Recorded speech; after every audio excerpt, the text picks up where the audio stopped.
Hello students, I am Ajit sir. Welcome to Sadguru ITI।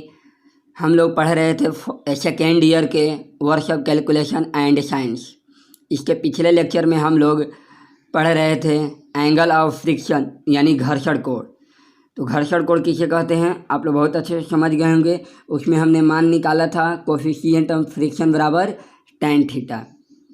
घर्षण गुणांक बराबर क्या होता है tan थीटा, हम लोग निकाले थे, मैंने प्रूफ किए थे घर्षण कोण में।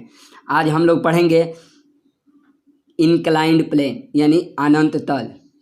कोई अगर सरफेस इंक्लाइंड प्लेन पर रखी हुई है हम उसे ही इंक्लाइंड प्लेन कहते हैं। आइए देखिए समझते हैं इंक्लाइंड प्लेन। ये डेफिनेशन दिया हुआ है, थ्योरी दिया हुआ, आप लोग अच्छे से समझ लेना।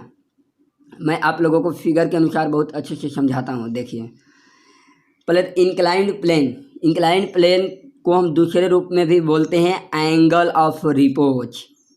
आप लोग लिख लेना एंगल ऑफ रिपोज यानी विराम कोण या विश्राम कोण भी कहते हैं। ठीक है, तो विश्राम कोण किसे कहते हैं तो आइए हम समझते हैं। अगर कोई भी सरफेस पर इंक्लाइंड प्लेन यानी अनंत तल पे कोई बॉडी रखी हुई है, अगर किसी भी सरफेस पर इंक्लाइंड प्लेन यानी एंगल थीटा पर कोई बॉडी रखी हुई है और वो नीचे की तरफ कितना मूव कर रही है, कितना सरक रही है, इसी सरकने की अवस्था को, इसी सरकने की प्रोसेस को हम क्या कहते हैं एंगल ऑफ रिपोज। मतलब किस एंगल पर यह बॉडी सरक रही है नीचे की तरफ, इसे ही हम बोलते हैं एंगल ऑफ रिपोज यानी विश्राम कोण।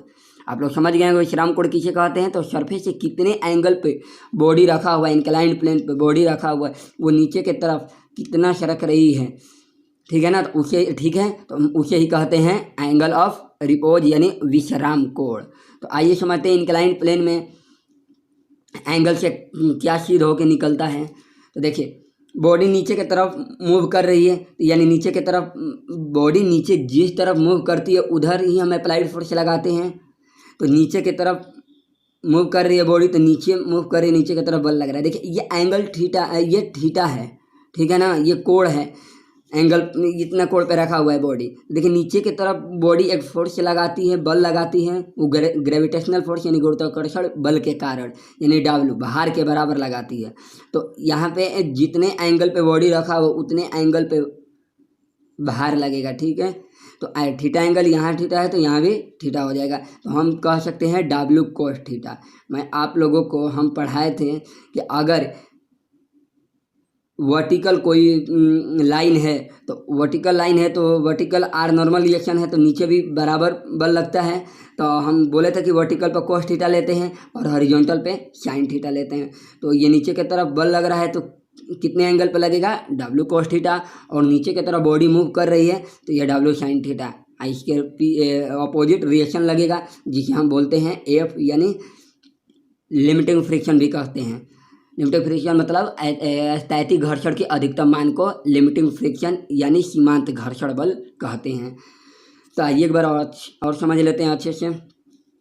एक सरफेस है, सरफेस पर इंक्लाइंड प्लेन यानी अनंत तल पे किसी एंगल पे एक बॉडी रखा हुआ है, वो नीचे की तरफ कितना मूव कर रहा है, कितना सरक रहा है, इसी सरकने की अवस्था को हम क्या कहते हैं एंगल ऑफ रिपोज यानी विश्राम कोण। तो नीचे की तरफ बल लगता है, जितना नीचे की तरफ बल लगता है ठीक उसके ऊपर एक रिएक्शन होता है जिसे हम बोलते हैं नॉर्मल रिएक्शन यानी अभिलंब प्रतिक्रिया। उम्मीद करता हूँ कि आप लोग को बहुत अच्छे से समझ में आ रहा होगा। मैं कोशिश कर रहा हूँ कि आप लोग समझते होंगे। देखिए तो हम प्रूफ करते हैं।